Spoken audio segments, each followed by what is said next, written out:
Olá, pessoal, bom dia. Bom dia, bom dia, bom dia. Vamos lá, sexta-feira, dia 16 de agosto do ano de 2024.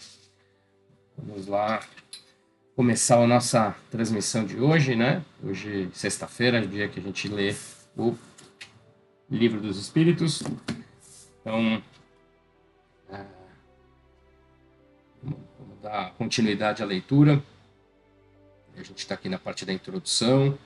Antes de a gente começar os trabalhos, efetivamente, queria agradecer pela presença de quem está aqui conosco, tanto ao vivo aqui na Twitch, quanto a quem depois vai acompanhar esse vídeo aqui, esse estudo no YouTube. Obrigado aí pela presença, obrigado por nos prestigiar.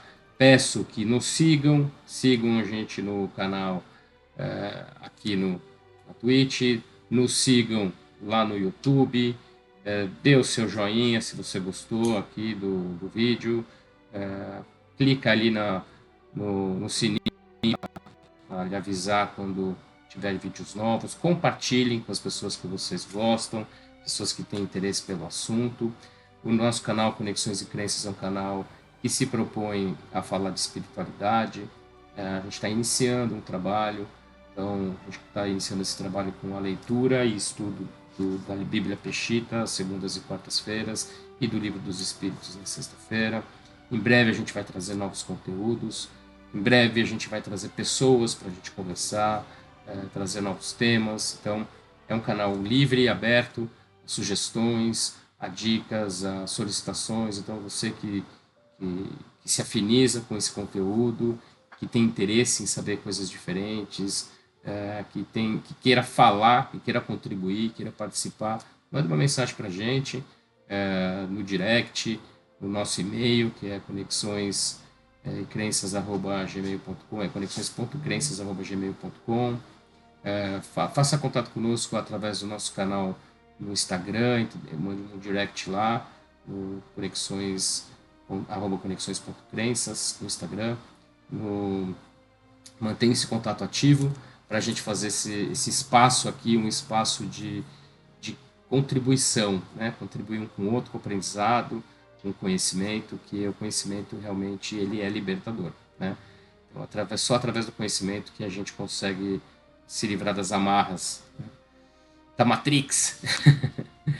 É isso aí. Queria também agradecer a equipe da Clima Digital. Clima Digital é o nosso parceiro da parte de tecnologia. Eles que nos ajudam a fazer toda essa parte de configuração, o suporte técnico, a criação do nossa landing page, a criação do nosso site, conteúdos, cortes, a edição, os cortes que vão para o Instagram, toda a roteirização. Então, o Clima Digital é o nosso braço direito e esquerdo que fica atrás dos bastidores, né? Então, sigam o Clima Digital lá no Instagram, procurem por eles no site deles, né? www.climadigital.com.br. Que se você estiver precisando de um serviço como esse, recomendo, e realmente eles são ponta firme, serviço de qualidade, parceria top, tá bom? Então acho que é isso, os recados dados, né? A gente vai seguir, a nossa proposta durante 30, 45 minutos mais ou menos, a gente vai lendo e vai comentando o texto.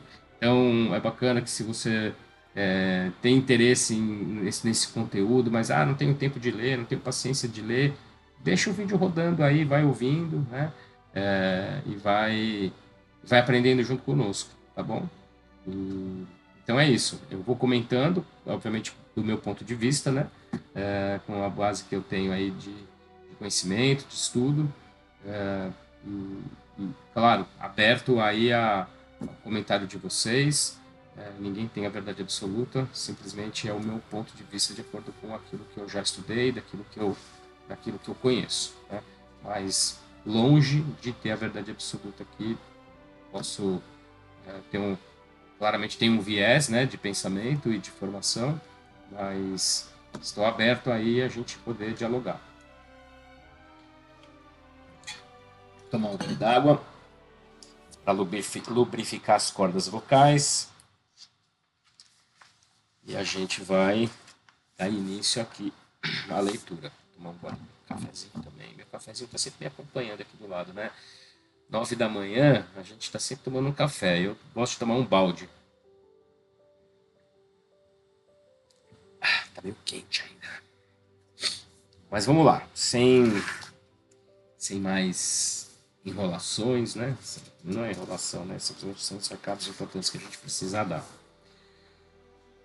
Então vamos lá, a gente está na parte introdutória, né, do Livro dos Espíritos. A introdução foi escrita pelo Kardec, porque ele realmente traz, né, alguns conceitos, algumas questões que surgiram ao longo da codificação, ao longo do tempo que ele foi escrevendo o livro. Então ele traz esses esclarecimentos no início, porque o conteúdo do livro foi escrito pelos médiuns através dos espíritos, não foi Kardec que escreveu, né? Claro, ele compilou, ele organizou, mas não foi ele que escreveu efetivamente. Foram os espíritos através dos médiuns, né? Essa introdução, sim, foi ele que escreveu, né? Recados que ele dá. Então vamos lá, a gente está na parte 7 da introdução. Para muitas pessoas, a oposição dos cientistas, se não é uma prova, é pelo menos uma forte presunção contrária. A gente sabe muito bem disso, né? Se o cientista falou que não é verdade, muita gente acredita naquilo que ele falou, independente se ele está certo ou se ele está errado, né? O cientista muitas vezes pode estar errado, né? Ele pode ter um viés de pensamento, ele pode não ter toda a informação com ele, né? Ao longo da história a gente está cansado de ter exemplos aí de pessoas que negavam coisas que foram ditas e que depois essas coisas foram comprovadas. Então é isso que ele está dizendo aqui. Não somos daqueles que se levam... Ah, e outra, né? Kardec tinha sido cientista, né? Ele codificou a doutrina através de um método científico. Mas, vamos lá, vamos começar de novo. Para muitas pessoas, a oposição dos cientistas, se não é uma prova, é pelo menos uma forte presunção contrária. Não somos daqueles que se levantam contra os sábios, porque não queremos que digam que os insultamos.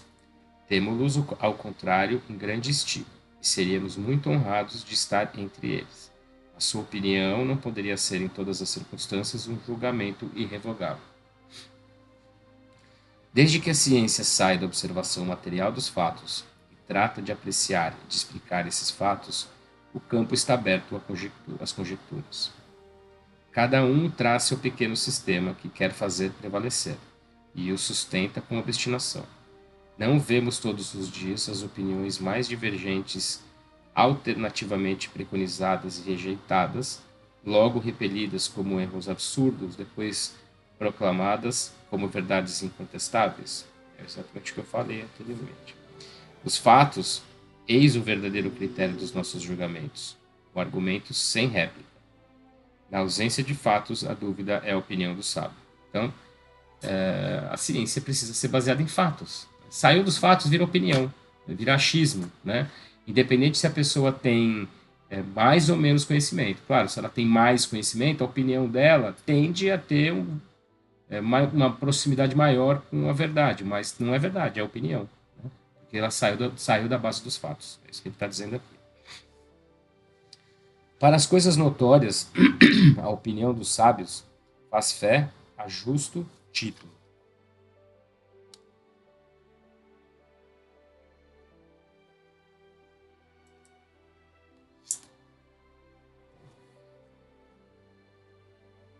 Para as coisas notórias, a opinião dos sábios faz fé a justo título, porque eles sabem mais e melhor que o vulgo.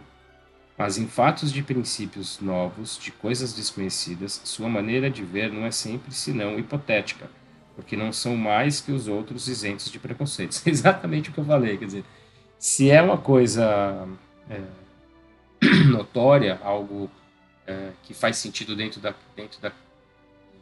tema de estudo daquele cientista, daquele sábio, mesmo que não seja um fato, como o cientista tem conhecimento sobre o tema, a opinião dele pode ter um certo sentido, né? Mas se é sobre algo que ele não faz a menor ideia do que seja, entendeu? Não faz sentido algum. O sentido faz o mesmo como uma pessoa comum, né? Eu diria mesmo que o sábio talvez tem mais preconceito que qualquer outro, porque uma propensão natural o leva a tudo subordinar ao ponto de vista que ele aprofundou. O matemático não vê prova senão numa demonstração algébrica. O químico relaciona tudo com a ação dos elementos. Todo homem que faz uma especialidade, a ela subordina todas as suas ideias. Tira-o de lá e frequentemente ele desarrazoa, porque quer submeter tudo ao mesmo crivo. É uma consequência da fraqueza humana. Consultarei, pois, voluntariamente e com toda a confiança um químico sobre uma questão de análise, um físico sobre a força elétrica, um mecânico sobre uma força motriz, mas eles me permitirão, sem que isso prejudique o apreço de seu saber especial, de não ter na mesma conta a sua opinião negativa em fatos do espiritismo, não mais que do julgamento de um arquiteto sobre uma questão de música. Então, exatamente isso. Se ele já tem ali uma predisposição dentro da matéria de conhecimento dele, ele vai tender sempre a trazer o tema para aquilo, né, para o tema de conhecimento dele, mesmo que o tema não tenha nada a ver com aquilo. Então, como ele exemplificou aqui, o arquiteto falar de música. Ele vai buscar explicações sobre a música através da arquitetura, né? Então, o que não necessariamente é o correto. As ciências vulgares repousam sobre as propriedades da matéria que se pode experimentar e manipular à vontade. Os fenômenos espíritas repousam sobre a ação de inteligências que têm a sua própria vontade e nos provam a cada instante que elas não estão à disposição dos nossos caprichos. Então, os espíritos têm a vontade própria e fazem de acordo com aquilo da vontade deles, né? As observações, portanto, não podem ser feitas da mesma maneira. Elas requerem condições especiais e um outro ponto de partida. Querer submetê-las aos nossos processos ordinários de investigação é estabelecer analogias que não existem. A ciência propriamente dita, como ciência, portanto, é incompetente para se pronunciar na questão do espiritismo. Não tem que se ocupar com isso e seu julgamento, qualquer que seja, favorável ou não, não poderia ter nenhuma importância. O espiritismo é o resultado de uma convicção pessoal que os sábios podem ter como indivíduos, abstração feita de sua qualidade de sábios. Mas querer deferir a questão à ciência equivaleria a decidir a existência da alma por uma assembleia de físicos ou de astrônomos. Com efeito, o espiritismo está inteiramente baseado na existência da alma e seu estado depois da morte. Ora, é soberanamente ilógico pensar que um homem deve ser um grande psicólogo porque é um grande matemático ou um grande anatomista. O anatomista, dissecando o corpo humano, procura a alma, e porque não a encontra sob o seu escalpelo, como nele encontrará um nervo, ou porque não vê fugir como um gás, conclui daí que ela não existe, porque ele se coloca em ponto de vista exclusivamente material. Segue-se que ele tenha razão contra a opinião universal? Não. Vê depois que o espiritismo não é da alçada da ciência. Quer dizer, é uma questão, está sendo duro aqui, né? Que não adianta querer explicar através da ciência, porque a ciência não.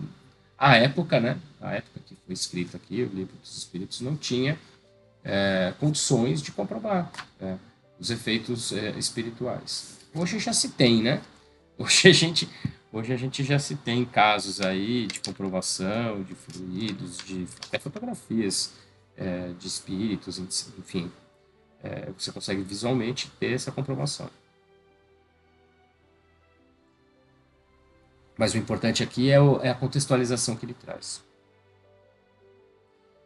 Quando as crenças espíritas forem vulgarizadas, quando forem aceitas pelas massas, e a julgar pela rapidez com que elas se propagam, esse tempo não estaria longe, ocorrerá com ela o que ocorre com todas as ideias novas que encontraram oposição.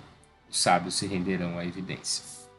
Pois é. A gente sabe muito bem, né? Quando falaram que a Terra não era o centro do universo, que a Terra era redonda, enfim. Hoje em dia tem gente que fala que a Terra não é redonda. Cada um fala o que quer. Continuando. Eles a atingirão individualmente pela força das coisas. Até lá, é intempestivo desviá-los dos seus trabalhos especiais, para os constranger a se ocuparem de uma coisa estranha que não está nem nas suas atribuições nem em seu programa. À espera disso, aqueles que, sem um estudo prévio e aprofundado da matéria, se pronunciam pela negativa e zombam de quem não lhes colhe a opinião. Esquecem que o mesmo ocorreu na maioria das grandes descobertas que honram a humanidade. Eles se expõem a ver seus nomes aumentarem a lista dos ilustres proscritores das ideias novas e inscritos ao lado dos membros da douta Assembleia que, em 1752, acolheram como uma imensa explosão de riso o relatório de Franklin sobre os para-raios, julgando-o indigno de figurar ao lado das comunicações que lhe eram endereçadas. E desse outro, que ocasionou perder à França o benefício da iniciativa da Marinha a vapor, declarando o sistema de Fulton um sonho impraticável.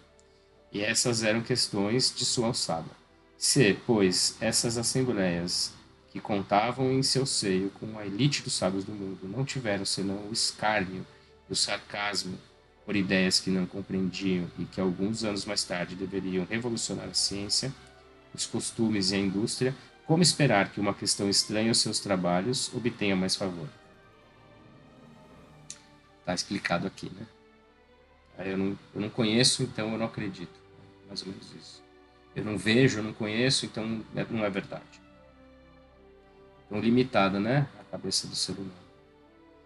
Esses erros de alguns, lamentáveis por sua memória, não poderiam tirar-lhes os títulos que por outras coisas adquiriram a nossa estima. Mas é necessário um diploma oficial para ter bom senso, e não se contam fora das poltronas acadêmicas senão tolos e imbecis.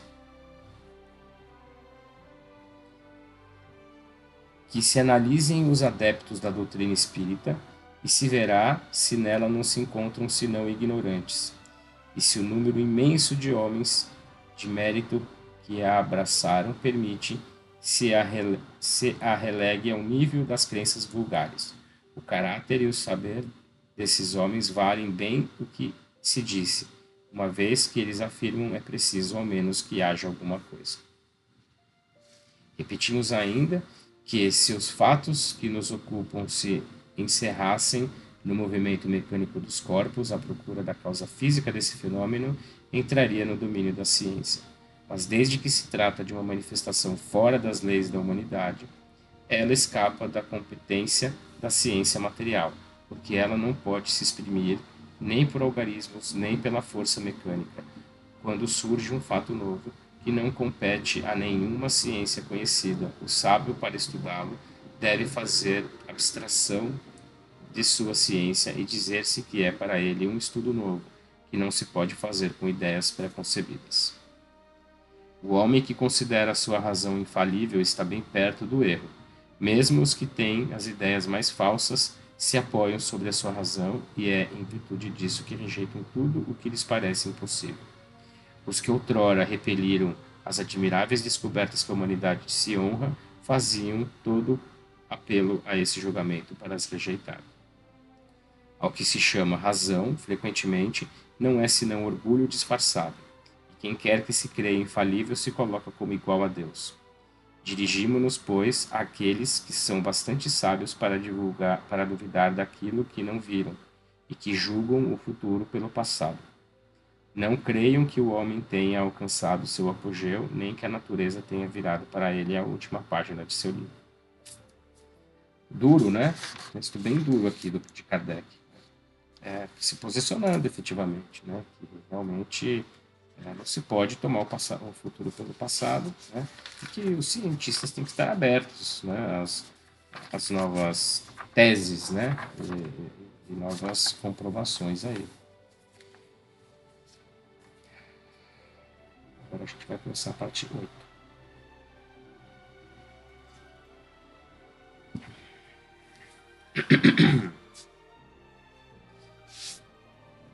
Acrescentemos que o estudo de uma doutrina, tal como a doutrina espírita, que nos lança de repente numa ordem de coisas tão novas e tão grandes, não pode ser feito com resultado senão por homens sérios, perseverantes, isentos de prevenções e animados de uma firme e sincera vontade de atingir um resultado.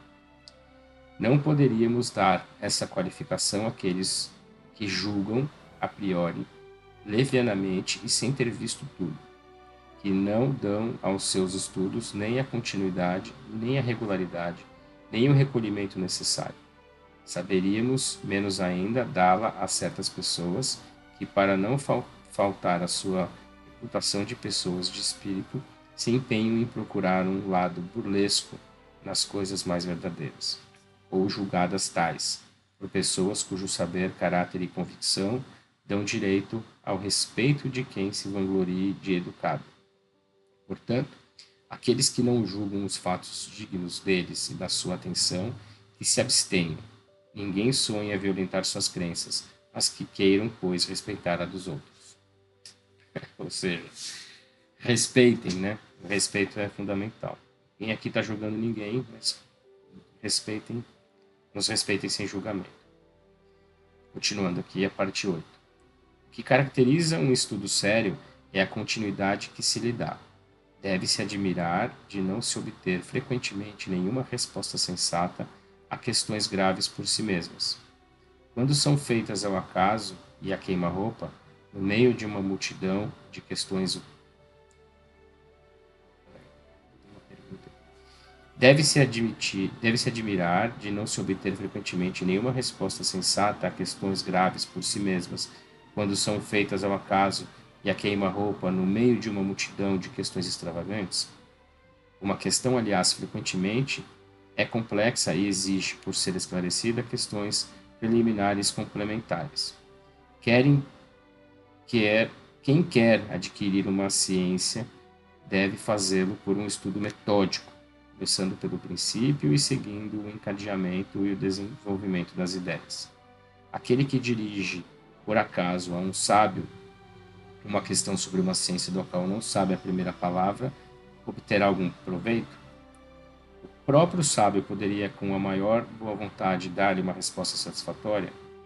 Essa resposta isolada será forçosamente incompleta e, frequentemente, por isso mesmo, ininteligível ou poderá acontecer absurda e contraditória. Ocorre exatamente o mesmo nas relações que estabelecemos com os espíritos. Se quisermos nos instruir em sua escola, devemos fazer com eles um curso. Se quisermos nos instruir em sua escola, devemos fazer com ele um curso.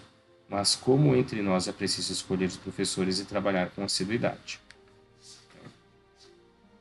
Ele está dizendo aqui que para vocês, né, ter um novo estudar, você precisa ter assiduidade, frequência, método. Dissemos que os espíritos superiores não vêm senão em reuniões sérias e naquelas onde, sobretudo, reine uma perfeita comunhão de pensamentos e de sentimentos para o bem. A leviandade e as questões ociosas afastam, como entre os homens distanciam as pessoas razoáveis. O campo, então, fica livre à turba de espíritos mentirosos e frívolos, sempre à espreita de ocasiões para zombar e se divertir às nossas custas. Em que se torna, numa tal reunião, uma questão séria? Aí será respondida, mas por quem? É como se no meio de um bando de jovens lançássemos essas questões. O que é a alma? O que é a morte? E outras coisas também recreativas. Se quereis respostas sérias, sede sérios vós mesmos em toda a acepção da palavra e colocai-vos em todas as condições necessárias. Só então obtereis grandes coisas. Sede mais laboriosos e perseverantes em vossos estudos. Sem isso, os espíritos superiores vos abandonam, como faz um professor com os alunos negligentes. Ou seja, que ele está trazendo aqui a seriedade do trabalho, né? A seriedade da equipe espiritual que trouxe as informações, né? Porque a equipe que estava fazendo a comunicação apresentava essa seriedade. Então, isso foi fundamental para o desenvolvimento do trabalho que foi feito por ele. Então, essa parte 8. Vamos para a parte 9.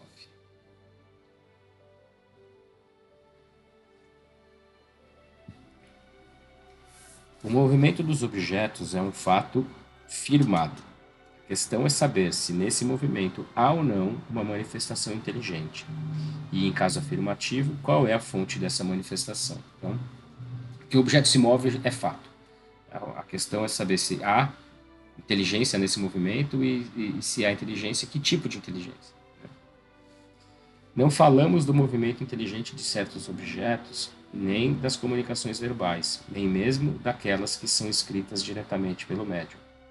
Esse gênero de manifestação, evidente para aqueles que viram e aprofundaram a coisa, não é, à primeira vista, bastante dependente da vontade para assentar a observação de um observador novato. Não falaremos, pois, senão da escrita obtida com a ajuda de um objeto qualquer munido de um lápis, tal como o cesto, a prancheta, etc. A maneira pela qual os dedos do médium pousam sobre o objeto desafia, como dissemos, a destreza mais completa de poder participar em que o seja na tração dos caracteres. Mas admitamos ainda que, por uma agilidade maravilhosa, ele possa enganar o olhar mais perscrutador. Como explicar a natureza das respostas quando elas estão fora de todas as ideias e de todos os conhecimentos do médium? E note-se que não se trata de respostas monossilábicas, mas frequentemente de várias páginas escritas com a mais espantosa rapidez, seja espontaneamente, seja sobre um assunto determinado. Sob a mão do médium, mais estranho à leitura, nascem algumas vezes poesias de uma sublimidade e de uma pureza irrepreensíveis, e que não renegariam os melhores poetas humanos. O que se dita ainda a estranheza desses fatos é que eles se produzem por toda parte e que os médios se multiplicam ao infinito. São esses fatos reais ou não? Para isso, não temos senão uma coisa a responder. Vede e observai. As ocasiões não vos faltarão, mas, sobretudo, observai com frequência, por longo tempo, segundo as condições necessárias. Diante da evidência que responde, diante da evidência que responde os antagonistas, sois, dizem eles, vítimas do charlatanismo ou joguetes de uma ilusão. Diremos primeiro que é preciso afastar a palavra charlatanismo de onde não há proveito. Os charlatães não fazem seu trabalho de graça. Seria, pois, tudo no mais uma mistificação. Mas, por que estranha coincidência, esses mistificadores se teriam entendido de um extremo ao outro do mundo para agir da mesma maneira, produzir os mesmos efeitos e dar sobre os mesmos assuntos em línguas diversas respostas idênticas, senão quantas palavras ao mesmo quanto ao sentido? Entendeu aqui? Assim, o charlatanismo não é porque o charlatanismo não faz nada de graça, né? E segundo, se é uma mistificação, como que muitas pessoas de diferentes partes do planeta, em línguas diversas, conseguem dar as mesmas respostas? Então, isso é uma forte comprovação de que a informação que vem é real, né? É verdadeira. Como pessoas graves, sérias, honradas, instruídas se prestariam a semelhantes manobras e com que fim? Como encontrar-se entre as crianças a paciência e a habilidade necessárias? Por que, se os médiuns não são instrumentos passivos, lhes é preciso uma habilidade e conhecimentos incompatíveis com certa idade e certas posições sociais? Ele está questionando aqui, quer dizer, coisas que eram feitas e que, obviamente, se comprova a realidade e a verdade das informações obtidas através da metodologia aplicada. Então, acrescentam que, se não há fraude, os dois lados podem ser vítimas de uma ilusão. Em boa lógica, a qualidade dos testemunhos tem um certo peso. Ora, está aqui o caso de se perguntar se a doutrina espírita, que conta hoje seus adeptos aos milhares, não os recruta senão entre os ignorantes? Os fenômenos sobre os quais ela se apoia são tão extraordinários que concebemos a dúvida.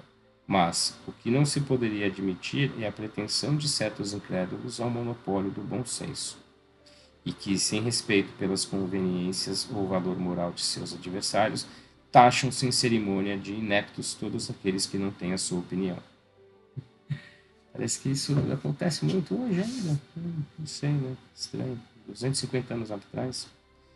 Aos olhos de toda pessoa judiciosa, a opinião das pessoas esclarecidas, que por muito tempo viram, estudaram e meditaram uma coisa, será sempre, se não uma prova, ao menos uma presunção em seu favor, uma vez que pode fixar a atenção de homens sérios que não têm nenhum interesse em propagar um erro, nem tempo a perder com futilidades. Então, a gente vê aqui que ele vai endurecendo, né, nas questões. Vamos aqui na parte 10.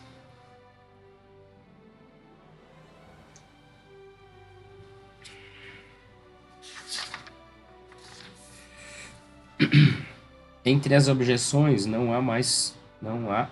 entre as objeções há as mais sutis, pelo menos na aparência, porque tiradas da observação e feitas por pessoas graves.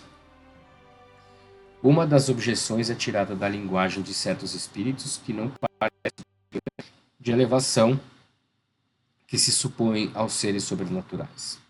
Se se quer referir-se ao resumo da doutrina que apresentamos por cima, aí se verá que os próprios espíritos nos ensinam que eles não são iguais, nem em conhecimentos, nem em qualidades morais, que não se deve tomar ao pé da letra tudo o que eles dizem. Cabe às pessoas sensatas distinguir os bons dos maus espíritos. Seguramente aqueles que tiram desse fato a consequência de que nós não temos contato senão com seres malfazejos, cuja única ocupação é de nos mistificarem. Não têm conhecimentos das comunicações que ocorrem nas reuniões, onde não se manifestam senão espíritos superiores. De outro modo, não pensariam assim. É deplorável que o acaso os tenha servido tão mal por não lhes mostrar senão o lado mal do mundo espírita, que queremos supor que uma tendência simpática atrai para eles os maus espíritos, mas antes que os bons, os espíritos mentirosos, aqueles cuja linguagem é revoltante de grosseria. Poder-se-ia, no máximo, disso concluir que a solidez dos seus princípios não é tão potente para afastar o mal, e que, encontrando um certo prazer em satisfazer a sua curiosidade, a esse respeito, os maus espíritos deles aproveitam para se introduzir entre eles enquanto os bons se afastam. Julgar a questão dos espíritos sobre esses fatos seria tão pouco lógico como julgar o caráter de um povo pelo que se diz e se faz numa assembleia de alguns estouvados ou de gente de má fama, a qual não frequentam nem os sábios nem as pessoas sensatas. Essas pessoas se encontram numa situação de um estranho que, chegando a uma grande capital pelo mais feio subúrbio, julgasse todos os habitantes pelos costumes e pela linguagem desse bairro ínfimo. No mundo dos espíritos há também uma boa sociedade, uma sociedade má. Que essas pessoas estudem bem o que se passa entre os espíritos de elite, e elas ficarão convencidas de que a cidade celeste encerra outra coisa além de refúgio do povo. Mas dizem os espíritos de elite vêm entre nós? A isso respondemos: não ficai no subúrbio, vede, observai e julgareis os fatos aí estão para todos, a menos que não seja a elas que se apliquem estas palavras de Jesus. Tem olhos e não veem, tem ouvidos e não ouvem.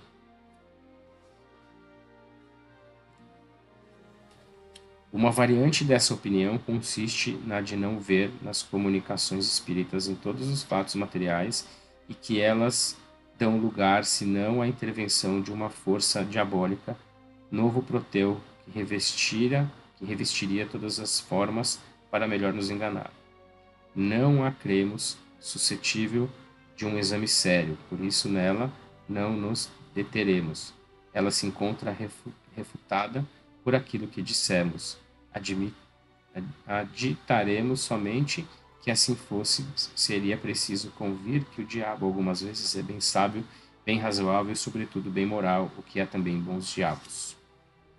Como crer com efeito que Deus não permite senão ao espírito do mal de se manifestar para nos perder sem nos dar por contrapeso os conselhos dos bons espíritos? Se ele não pode, não tem poder, se pode e não o faz, isso é incompatível com a sua bondade. Uma ou outra suposição seria uma blasfêmia. Notai que admitir a comunicação dos maus espíritos é reconhecer o princípio das manifestações. Ora, no momento que elas existem, isso não pode ser senão com a permissão de Deus.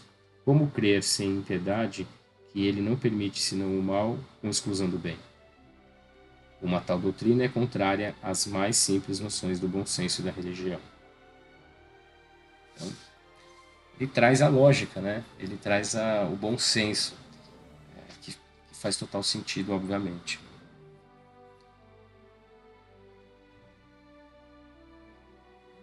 Parte 11. Uma coisa bizarra, acrescentam, é que não se fala senão com espíritos de personagens conhecidas, e pergunta-se por que só eles se manifestam. É um erro proveniente, como muitos outros, de uma observação superficial. Entre os espíritos que vêm espontaneamente, há mais desconhecidos para nós do que ilustres, que se designam por um nome qualquer e frequentemente por um nome alegórico ou característico. Quanto àqueles que se evocam, a menos que não sejam um parente ou amigo, é bastante natural que se dirija àqueles que se conhecem mais do que àqueles que não se conhecem. O nome de personagens ilustres impressiona mais e é por isso que são mais notados.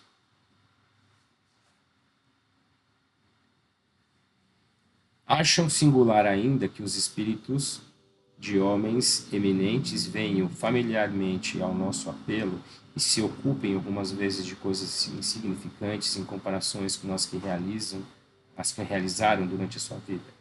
Isso não tem nada de espantoso para aqueles que sabem que a força ou consideração da qual esses homens gozaram neste mundo não lhe dá nenhuma supremacia no mundo dos espíritos. Os espíritos confirmam nisso estas palavras do Evangelho. Aspas. Os grandes serão rebaixados e os pequenos elevados. Fecha aspas. O que se deve entender como a posição que cada um de nós ocupará entre eles. É assim que aquele que foi primeiro sobre a terra pode lá encontrar-se como um dos últimos. Aquele diante do qual curvamos a cabeça durante sua vida pode, pois, vir entre nós como o mais humilde operário, porque deixando a vida ele deixou toda a sua grandeza, e o mais poderoso monarca pode ser que esteja abaixo do último dos seus soldados. Então, essa questão não tem nada a ver, né? A importância da relevância dos espíritos, porque a gente muda a cada encarnação e a cada oportunidade. Então, parte 12.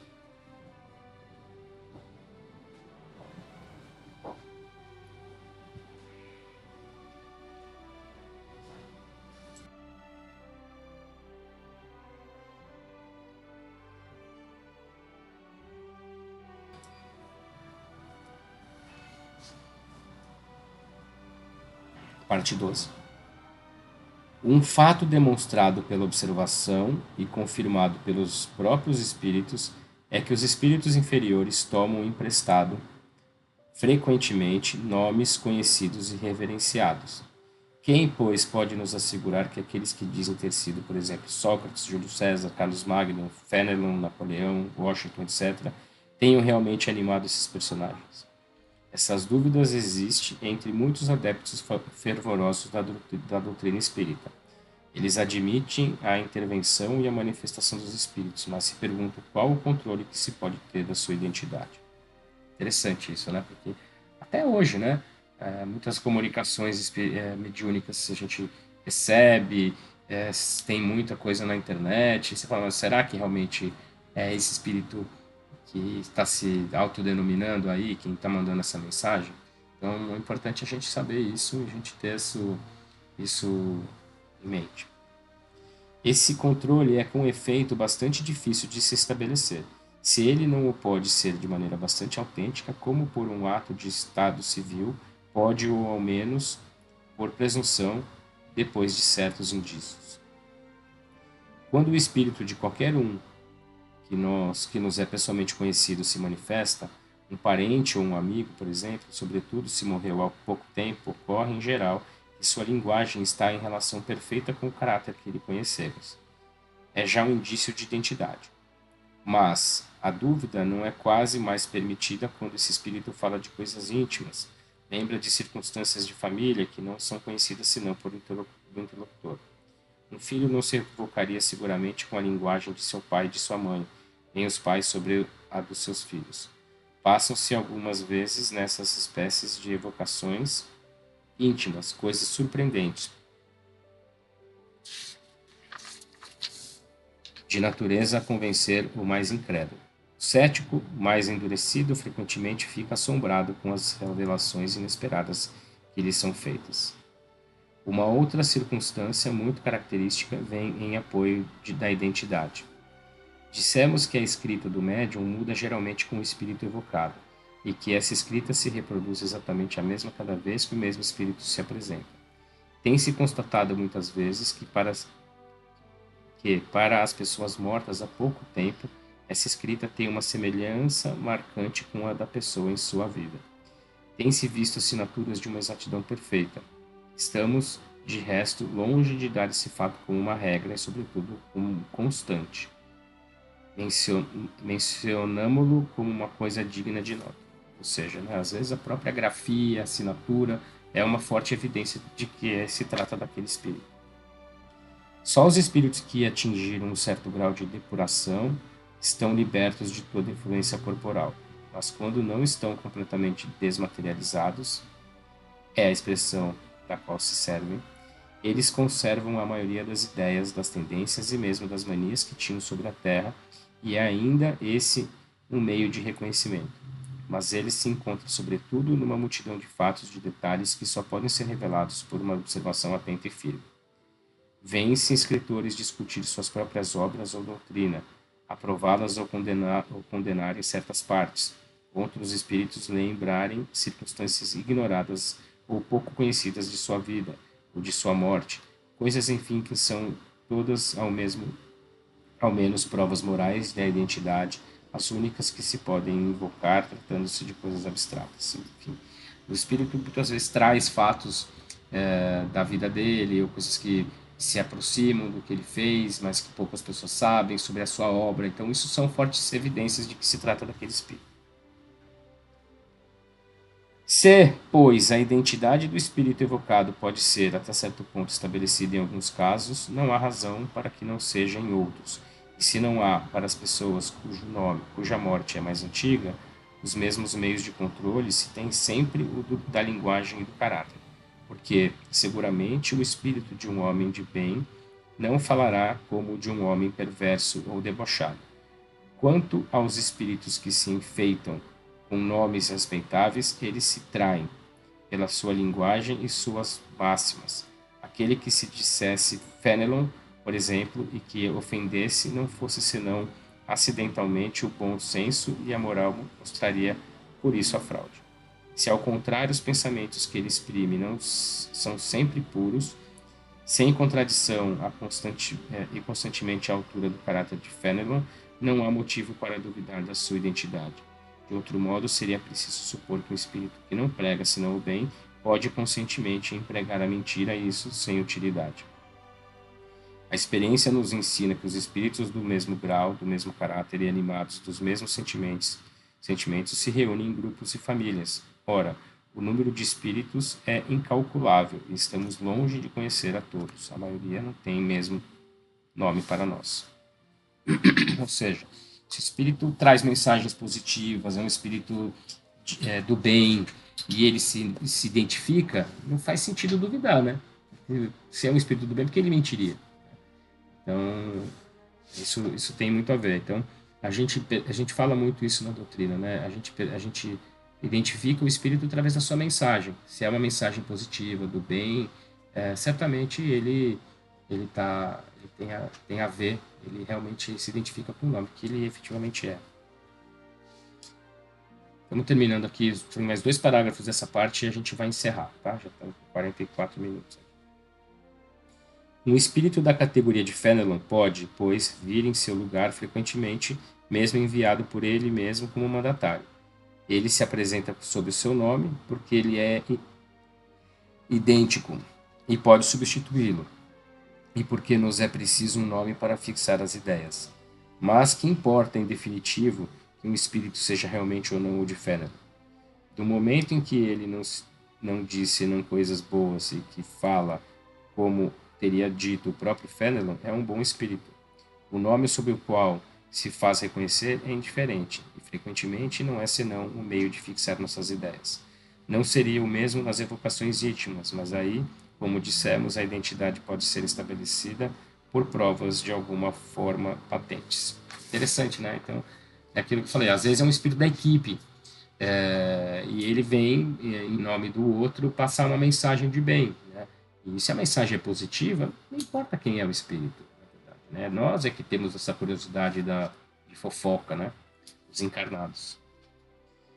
De resto, é certo que a substituição dos espíritos pode dar lugar a uma multidão de enganos, e que isso pode resultar em erros e frequentemente em mistificações.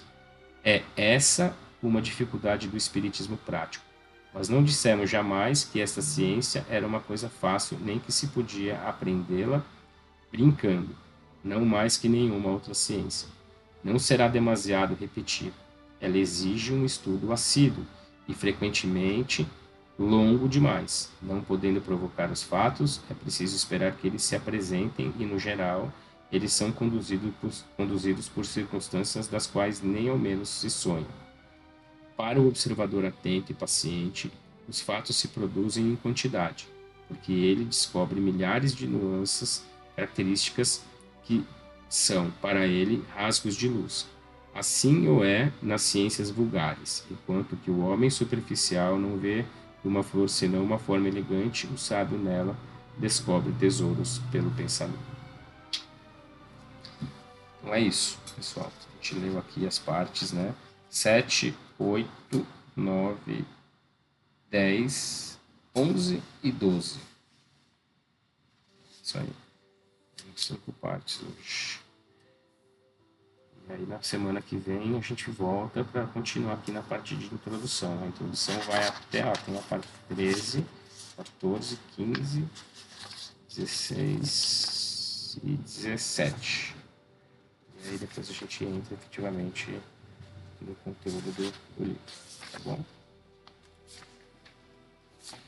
É isso. Então, espero que vocês estejam gostando. Espero que tenha sido produtivo. Acompanhe a leitura. Vamos conhecer mais a respeito da doutrina espírita, né? Não deixe de nos seguir, o canal lá no YouTube, Conexões.crenças. Não deixe de nos seguir no Instagram, Conexões.crenças. Não deixe de seguir Clima Digital. Dê o seu joinha lá, marque o sininho, compartilhem, divulguem, nos ajude a divulgar e participem, comentem, tragam novas ideias de conteúdo para nós aí. Joia? Agradeço aí a companhia nesses minutos. Desejo uma boa sexta-feira a todos, um ótimo final de semana e segunda-feira a gente volta com mais conteúdo aí. Um grande abraço, vamos em frente. Valeu.